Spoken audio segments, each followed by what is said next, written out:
Exalted हो जाएगा तब भी यही मान लेना कि धीरज धर्म मित्र अरु नारी आपद काल परखिए नचारी। तो सेवा करनी है स्पाउस की, और अगर कर पाए तो आप ध्यान रखिएगा आप ऋण मुक्त हो पाएंगे। 5th और 11th हाउस में आएगा, ऐसा इंसान पढ़ता रहेगा, उसको पढ़ भी लेगा ना, उसको मज़ा नहीं आएगा, कहेगा ये मेरे को सेटिस्फाई नहीं कर रहा, मेरे को खुद बनाना पड़ेगा। तो इंसान घर खुद बनाता है 4th और 11th हाउस में हो तो। नमस्कार, लूनर एस्ट्रो में आपका स्वागत है। आज का जो टॉपिक है वो है 7वें भाव का मालिक 11वें भाव और 12वें भाव में। हमने पिछले 4 वीडियोस किए थे 7वें घर का मालिक पहले से 10 तक, जो कि सीरीज के अंदर है। आज हम करेंगे शुक्र 7वें घर का मालिक 11वें भाव में 12वें भाव में किस तरीके से रिजल्ट देता है। साथ ही साथ हम देखेंगे हमें क्यों मिलता है, क्यों शुक्र 11वें भाव में आके बैठेगा। आप देखिए आपको कोई भी जो ग्रह है ना, वो उस पर्टिकुलर भाव में इसलिए बैठता है क्योंकि वहाँ पर आपको कोई ना कोई कर्म उसने करवाना होता है। तो जब आप ये पूछते हो कि मेरा कोई प्लांट 0 डिग्री का है, ये अच्छा है या बुरा, मेरा ये प्लांट एग्जॉल्टेड है, अच्छा है बुरा, आप यकीन मानिए आपके ना सारे के सारे प्लांट्स वो दिए जाते हैं जो आपके लिए ज़रूरी होते हैं, जो आपकी पर्सनल ग्रोथ के लिए ज़रूरी होंगे। अगर वो ज़रूरी नहीं होते तो आपको कहीं और मिलते। तो 0 डिग्री का प्लांट भी अगर मिला है वो अच्छा है, बुरा नहीं है, उसकी एनर्जी आपको 0 डिग्री की ही चाहिए थी। इसी तरीके से 7वें भाव का मालिक अगर 11वें भाव में बैठा है, इसका मतलब यह है वो इच्छा पूर्ति का भाव है। 11वां घर राहु को इसलिए दिया गया क्योंकि वो पितरों का भी घर है। तो जब कोई इच्छा, पितर इन द सेंस कि वो जरूरी नहीं कि आपके वो वाले पितर जो आप जिनके कुल में आप पैदा हुए, पितर उनको नहीं कहते। हो सकता है आप पास्ट लाइफ के अंदर कुछ और हुए हों और उनकी कोई इच्छा रह गई, उस टाइम पे कोई इच्छा रह गई, स्पाउस से रिलेटेड इच्छा रह गई। इसलिए जो है ना, एक बहुत अजीब सा डिक्टिव मैं आपको बोलता हूँ भृगु सूत्रम का। 7वें घर का मालिक अगर 11वें भाव में हो तो बृहस्पति खराब हो जाता है। बृहस्पति अच्छा नहीं होता चार्ट में। आपको बृहस्पति जहां पर भी है, बृहस्पति की दशा जैसी भी है, वो शादी के टाइम पे, जैसे आपका शादी का टाइम नजदीक आ जाएगा और शादी के टाइम पे आपको दिखेगा बृहस्पति खराब रिजल्ट दे रहे हैं। जिस भी भाव में बृहस्पति बैठा है, 7वें भाव का मालिक जब 11वें भाव में बैठा है, बृहस्पति खराब है, आपका बृहस्पति एग्जॉल्टेड भी है ना अगर, तब भी खराब है। ये ब्यूटी है भृगु सूत्रम की। और अगर आप जाके लाल किताब के फरमान पढ़ेंगे, एक वेबसाइट है lalkitab.com, उसके अंदर मैंने बृहस्पति को कई बार एक्सप्लेन किया है, वो बहुत सारे सूत्र डिकोड किए हैं, आपको पढ़ना चाहिए कि किस तरीके से ना उस बुक के अंदर बहुत सारी चीज़ें ऐसी हैं जो दिखती तो लिखने में कुछ और है पर उसका मीनिंग बहुत कुछ और है, उसका डेप्थ कुछ और है। जैसे कि शुक्र 6 बालों के अंदर सोने का क्लिप पहनिए, लाल किताब कहती है, पर क्यों कहती है, उसके पीछे का रीज़न क्या है, क्लिप क्यों देना है, सोने का ही क्यों देना है, बालों का क्या संबंध है, तो वो पढ़ने लायक है, उसको एक बार ज़रूर पढ़ेगा। पर 7वें घर का मालिक 11वें भाव में आपको बृहस्पति को खराब करता है चार्ट के अंदर। दूसरी चीज़, आपकी कोई ना कोई इच्छा पूरी हो रही है जो बहुत टाइम से रहती है, इसलिए आपको ना इसी स्पाउस के साथ शादी करनी है। बहुत लोग मना करेंगे, बहुत लोग जुपिटर खराब नहीं करना, क्या है कि आप एडवाइस नहीं ले रहे हैं, आपको लोग एडवाइस दे भी रहे हैं तो आप सुन नहीं रहे हैं, इसलिए कान के अंदर परेशानी है। 7वें भाव का मालिक 11वें भाव में, बहुत सिंपल सा रीज़न, मतलब आप देखिए ना 7वें भाव का मालिक 11वें भाव में है, आपको देखना आपका जुपिटर कैसा है, तो पूछिए कि कान में दर्द हो रहा है या नहीं हो रहा। शादी वाले दिन कान में दर्द होता है और कोई ना कोई जो बहुत बड़ा व्यक्ति होता है, जो बृहस्पति होता है घर का, जिसका बृहस्पति प्रोमिनेंट होता है घर के अंदर, उसको हेल्थ रिलेटेड इश्यूज आने लगते हैं। ये टेक्निक्स हैं जिनसे आप ये देख सकते हैं कि 7वें घर का मालिक 11वें भाव में किस तरीके से रिजल्ट दे रहा है। पर आपकी वाइफ के लिए आप देखिए, आपकी वाइफ से 5वें घर में, 5वें 7th से 5th में आपके वाइफ का पास्ट लाइफ का ये कर्म है कि आपकी वाइफ बनना था, आपको तो सिर्फ डिजायर थी, डिजायर मतलब जो कंप्लीट नहीं हो पाई। इसीलिए ये जो डिसीजंस होते हैं ना 11वें भाव के, 7वें भाव का मालिक 11वें भाव में, ये सडन लिए जाते हैं, ये सडन तरीके से हमारे सामने आते हैं और हमको लगता है ये करना चाहिए, ये हमको ना इस तरीके से इस इंसान के साथ शादी कर लेनी चाहिए। सडन डिसीजंस होते हैं, बड़ों की सहमति नहीं ली जाती, इस सेवेंथ लॉर्ड 11th हाउस के अंदर।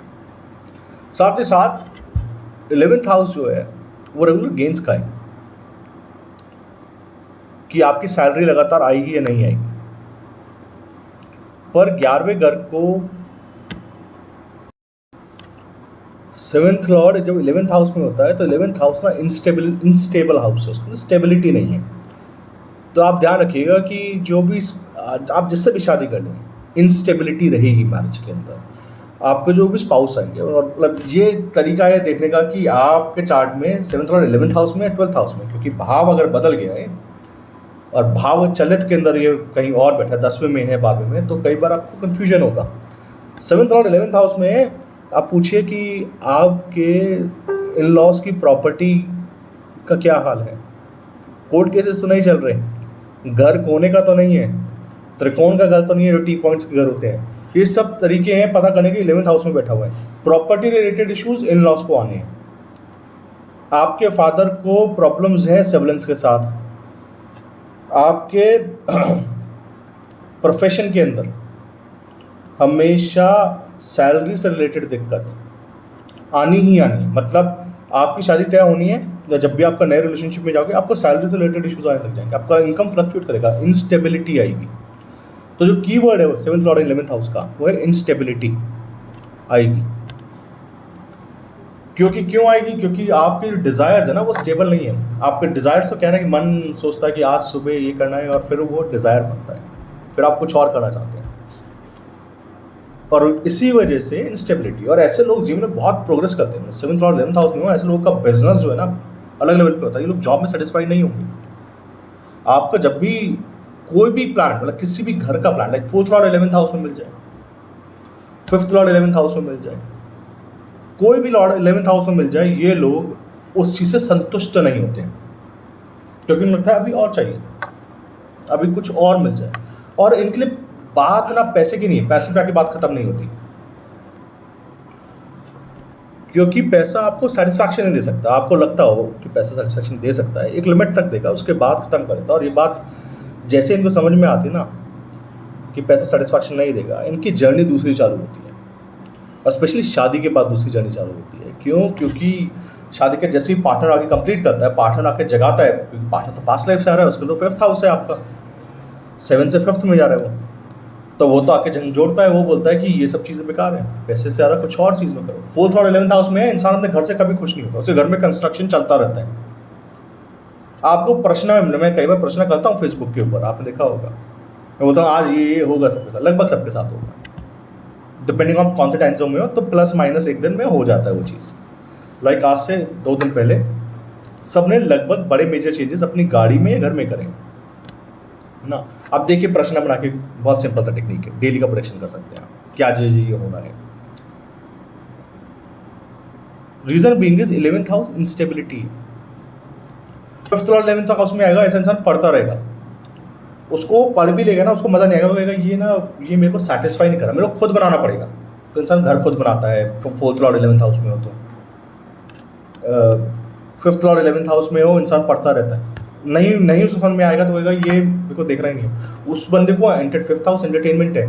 आपकी स्पाउस को और आपको, मतलब आपका 5th लॉर्ड 11th में और उसका 7th लॉर्ड 11th में हो, आपकी स्पाउस को मूवीज़ पसंद ही नहीं आएंगी, आपको उस मूवीज़ देखने को लिए पसंद नहीं है, सोल को कनेक्ट नहीं कर रही ना, ये इंटेलेक्चुअल फीलिंग्स नहीं दे रही है ना ब्रेन के अंदर, ये इंटेलेक्चुअली सेटिस्फाई नहीं कर रहे ना, इसलिए मज़ा नहीं आता। इससे अच्छी वेब सीरीज़ तो मैं बना सकता हूँ 7th लॉर्ड 11th हाउस में, स्पाउस ही बोलेगा इससे अच्छा वेब सीरीज में बना सकता हूँ। बट जो मेजर थिंग है 11th हाउस का, 8th लॉर्ड 11th हाउस में हो तो इंस्टेबिलिटी देता है।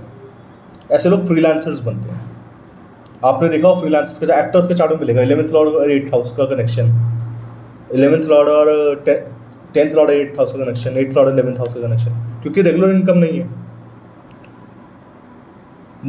ये लोग 7th लॉर्ड 11th हाउस में ना, देखो मैं एक चीज़ आपको बताता हूँ कि जो लोग क्रिएटिव नहीं होते लाइफ के अंदर, वो पूरी कोशिश करते हैं किसी भी तरीके से खुश रहने की। और खुश रहने का ना सीधा सिंपल ये है, जो कि ओशो बोलते हैं, ये ओशो की टीचिंग्स है। मैं बोलता हूँ आप ओशो को सुना कीजिए, क्योंकि ओशो जो है ना वो सबसे महान विचारकों में से एक है। वो विचार देते हैं आपको जिंदा रहने के लिए, और विचार जिंदा रखता है। विचार आपको खुशी या दुख महसूस करवाता है। विचार आपको स्वर्ग नर्क की प्राप्ति धरती पे ही करवाता है। तो ओशो ये बोलते हैं कि मानव के लिए सृजन करना, क्रिएटिव होना सबसे बड़ी उपलब्धि है। जब कोई मानव सृजन के उस पे पहुंच जाता है ना, पथ पे पहुंच जाता है, तब उसको आत्म साक्षात्कार होने लगते हैं। ज्योतिष भी यही कहता है। ज्योतिष कहता है कि जब कभी आपका लगन का स्वामी 7वें घर से गुजर रहा हो तो एक प्रबल इच्छा होती है क्रिएशन करने की। आत्मकारक 7th हाउस में हो, इंसान शोक केस बनता है। शोक क्या बोलते हैं, चार्ली चैपलिन का है आत्मकारक 7th हाउस में। बहुत अर्ली ऐसे उस स्टेज पे चले गए थे, क्योंकि सृजन, क्रिएटिव होना है। उसी तरीके से 11th हाउस में ना क्रिएशन का है। और जो लोग क्रिएटिव नहीं होते वो फ्रस्ट्रेट रहते हैं लाइफ में। कई बार आपको कुछ काम ऐसे करने चाहिए जिनका यूटिलिटी से कोई संबंध नहीं हो, जिनका उपयोग कुछ भी नहीं हो, जैसे कि गाना गाना, जैसे कि श्लोक रिकॉर्ड करना, कोई उपलब्धि नहीं। मतलब मैं दिन भर पढ़ता रहूँ और उसके अंदर क्या मजा आएगा, इवन एट द एंड क्या मिलता है श्लोक रिकॉर्ड करके। लेकिन वो क्रिएशन है। तो जब आप क्रिएटिव मोड में होते हो, उस टाइम पर जो मिलता है वो उनको ही पता है जो उस मूड में होते हैं। पेंटिंग करने से मिलेगा कुछ नहीं, गाने गाने से मिलेगा कुछ नहीं। कुछ लोग बहुत अच्छे डांसर्स होते हैं, उनको पता है डांस में मिलता कुछ भी नहीं, पैसा भी नहीं मिलेगा। वो यूटिलिटी नहीं है, वो क्रिएशन है।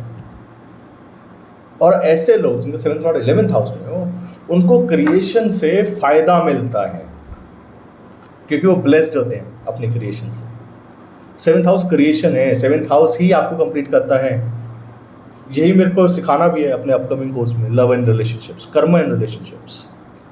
मैं ये दिखाना चाहता हूँ कि आपकी लाइफ में लोग क्यों आते हैं। कुछ लोग छोटे टाइम के लिए आते हैं, कुछ लोग बड़े टाइम के लिए आते हैं। और सेकेंडली मैच मेकिंग, जो इतना बड़ा कॉन्सेप्ट है, जो मुझे लगता है कि अब बदलने की ज़रूरत आ गई है। बदलने इन उसके अंदर बहुत सारे रूल्स हैं, लिखे हुए हैं, बीपी चेस के अंदर लिखे हुए हैं, पर हम फॉलो नहीं कर रहे। आप वो टेबल के ऊपर जा रहे हो और बोल रहे हो कि हमें तो मून का टेबल दिया गया है, मून से फॉलो करेंगे सब कुछ।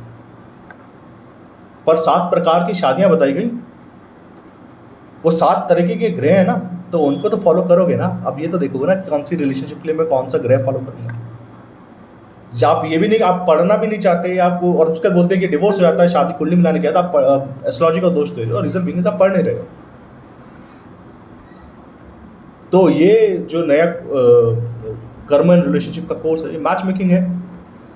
इसके अंदर शुक्र की पोजीशंस डिस्कस्ड हैं, 7th हाउस के अंदर क्या क्या होता है वो डिस्कस है, और स्पेशल चार्ट्स हैं। Special charts in the sense, अगर आपके पास कोई स्पेशल चार्ट है जो आप चाहते हो कि मैं कोर्स में आपके लिए डिस्कस करूँ, और मैं करूँगा हर लेक्चर के बाद कुछ चार्ट्स में लूँगा और कहूँगा ये स्पेशल चार्ट्स हैं। जब मैं बोलता हूँ स्पेशल चार्ट्स, मतलब उसके सही में कुछ स्पेशल होना चाहिए, तो वो भेज दीजिए। ईमेल आईडी मेंशन्ड है वेबसाइट पे, वहाँ भेज दीजिए,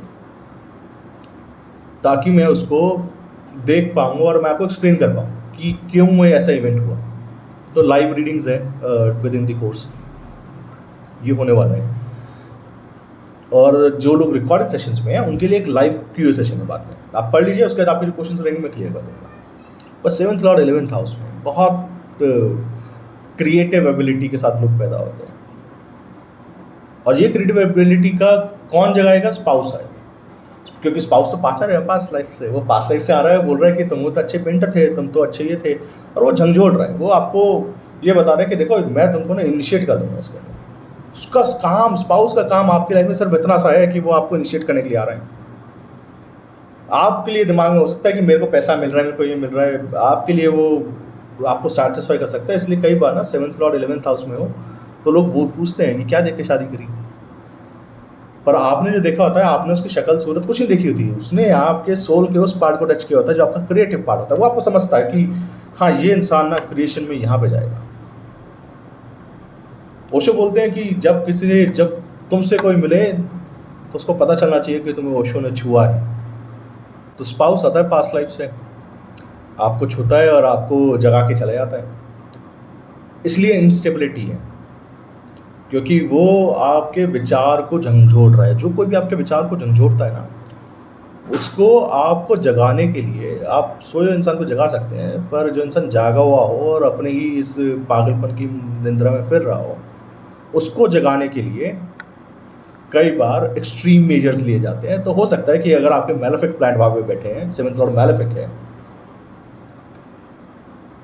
तो स्पाउस एक्सट्रीम मेजर्स ले आपको जगाने के लिए, ताकि आप अपने कर्म पे जा पाएँ। आपको गाली इसलिए पड़े स्पाउस से, ताकि मतलब गोस्वामी तुलसीदास जब तक वाइफ ने उनको झंझोड़ा नहीं, रघुनंदन प्रसाद गौड़ की बुक है, सेवंथ लॉर्ड 11th हाउस में गोस्वामी तुलसीदास जी का, जब तक स्पाउस ने झंझोड़ा नहीं तब तक रामचरितमानस नहीं लिखी। तब तक बहुत प्रीति थी बीवी के अंदर। आप देखिए उपनिषद गंगा एक बहुत अच्छा सीरियल है यूट्यूब पे, और हो सके तो आप उनकी डीवीडी ऑर्डर कीजिए। जिन्होंने चाणक्य बनाया था उन्हीं डायरेक्टर ने ये बनाया है, उनकी डीवीडीज हैं अमेजोन पे, ज़रूर लीजिए देखिए। पर उसका ज्योतिष पार्ट मैं आपको बता रहा हूँ कि सेवंथ लॉर्ड 11th हाउस में इसलिए वाइफ ने जंग जोड़ा है, सेवंथ लॉर्ड 12th हाउस में। तो ये तो सारी क्लासेस में बोलते हैं सेवंथ लॉर्ड 12th हाउस में या तो वाइफ बीमार मिलेगी या शादी के बाद बाहर जाना पड़ेगा, क्योंकि कर्म जो है ना वो 12वें घर से है, देना पड़ेगा वाइफ को। और शुक्र का कर्म है देना, शुक्र देकर खुश होता है। जब आप किसी को कंप्लीट कर पाए तो आप खुश होते हैं। अपने से छठे में शुक्र एग्जॉल्टेड भी होता है, सेवंथ लॉर्ड 12th में उसको एग्जॉल्टेड मान लीजिए, पर ये मान लीजिए कि आपका कर्म पूरा करने के लिए ही आपको पार्टनर मिला है। क्योंकि 12वां घर क्या है, लंबी जर्नी है। लंबी जर्नी मतलब जर्नी ऑफ लाइफ टाइम। तो 7वें घर 12वें घर की एक बुक है, होरा शतक या ऐसा सरीन का ट्रांसलेशन है, और सुरेश चंद्र मिश्र जी का भी ट्रांसलेशन। होरा शतक करके ना बुक है, एक और बुक है Hora Ratnam, R Shantaram ji, seventh lord 12th house में पढ़ी वहाँ पे। सेवंथ लॉर्ड 12th हाउस में लिखा हुआ है कि वाइफ जो है बीमार मिलती है, बिल्कुल ठीक है, बीमार मिलती, पर क्यों? अपने से छटा गया है इसलिए। सेवंथ लॉर्ड 12th हाउस के अंदर है, 12th हाउस लॉन्ग जर्नीज का है, लंबी जर्नीज। कौन सी जर्नीज? जो 9th हाउस लंबी जर्नीज का था, ये वाली जर्नीज हैं जो विदेश में, जहाँ पे आप अनकंफर्टेबल हो जाए, आपको दुख मिले, आपको वो चीज़ें मिले जो आप जब नहीं चाहते। क्योंकि जब आप अनकंफर्टेबल होते हो ना, तो आप सबसे ज़्यादा काम करते हो, तो आप लोगों को देने के लिए काम करते हो। साथ ही में एग्जॉल्टेड इसलिए होता है क्योंकि आपके सारे अच्छे बुरे कर्मों के अंदर अब आपकी सबसे अनकंफर्टेबल पोजीशन में भी आपके पार्टनर्स आपके साथ हैं, आपको हमेशा बैकअप मिलेगा। यही कारण है उसके एग्जॉल्टेड होने का। रामायण का श्लोक कहता है, एक चौपाई कहती है, धीरज धर्म मित्र रु नारी, आपद काल परखिए नचारी। तो धीरज धर्म मित्र और नारी, इन चारों को मुसीबत के टाइम में रखना चाहिए। तो जब आप सबसे मुसीबत में हो, आपसे छठे में हो, सेवंथ लॉर्ड 12th हाउस में बैठा है, अपने से छठे में, स्पाउस टेस्ट करने आ रहा है कि आप उसको बीमारी के अंदर, आप उसको उन कंडीशंस में जहाँ पे युद्ध का क्षेत्र हो, छठा घर किसका है? रोग ऋण शत्रु का। आपको टेस्ट करेगा इन सब चीज़ों के अंदर, और किसी के लिए नहीं आ रहा स्पाउस आपके पास। सब ये ध्यान रखिएगा, यही कर्म है एग्जॉल्टेड शुक्र का, एग्जॉल्टेड सेवंथ लॉर्ड का, seventh lord 12th house. Seventh Lord exalted हो जाएगा तब भी यही मान लेना कि धीरज धर्म मित्र अरु नारी, आपद काल परखिए नचारी। उसी टाइम पे आपको पता चलेगा वाइफ अपनी है या नहीं है, हस्बैंड अपना है या नहीं है। आप बेड पे लेट जाओ, बेड रिडन हो जाओ, आप देखिए कितने लोग आपकी सेवा कर पाते हैं। सोच के देखिएगा, बहुत भयानक विचार है ये कि आप बेड रिडन हो जाओ, आप कमा ना पाओ, आप कुछ भी ना कर पाओ। उस टाइम पे जो लोग आपकी सेवा करें वो सही में आपके कई कर्मों के लिए आपसे जुड़े हुए हैं।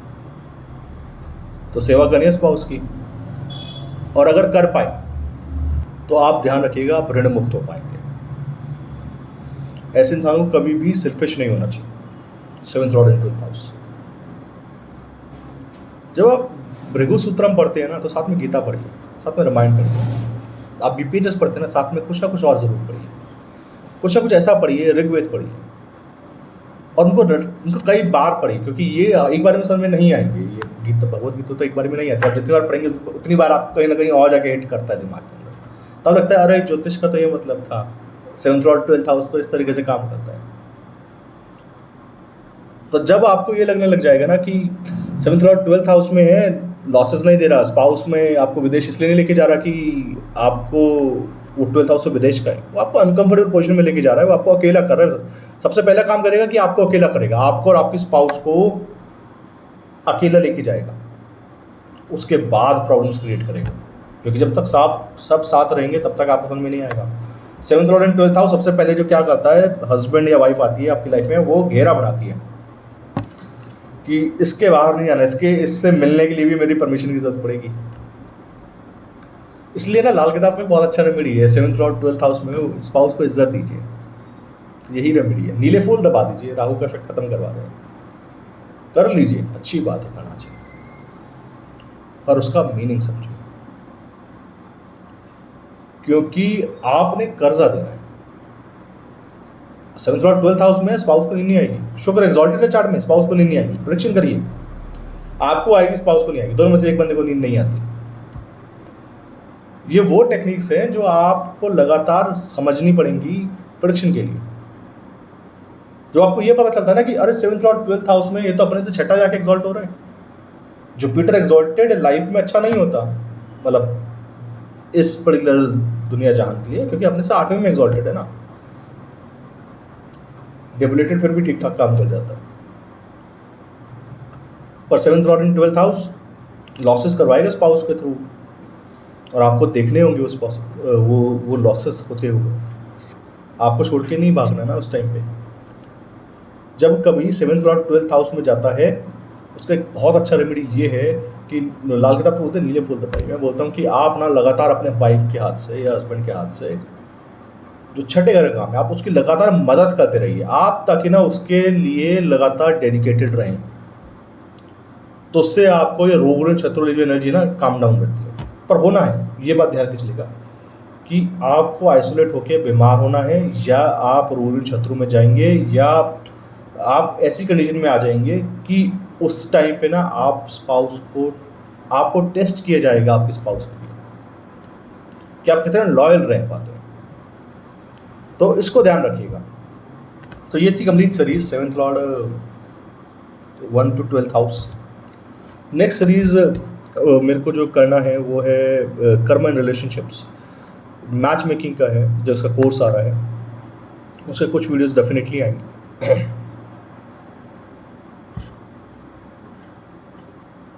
So let me know ki how was the video, and I will see you guys next time. Thank you. Bye bye.